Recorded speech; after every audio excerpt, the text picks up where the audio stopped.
Una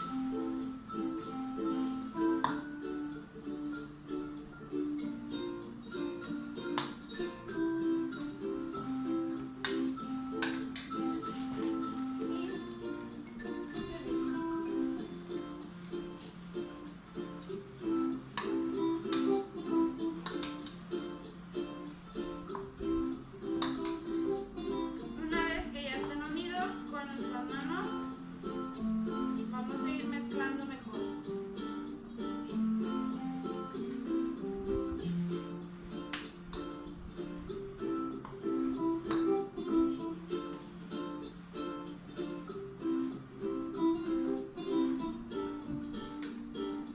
Es importante agregar el jabón suficiente para que no se te pegue la pintura.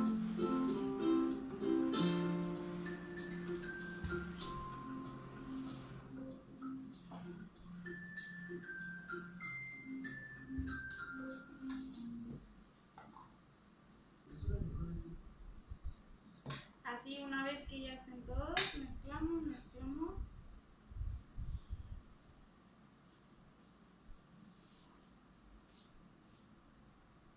Y nos va a quedar nuestro slime. Miren, así de fácil es hacer un slime casero. Únicamente, como vieron, utilizamos la maicena, el jabón y nuestro recipiente.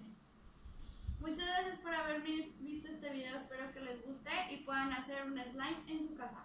Gracias, bye.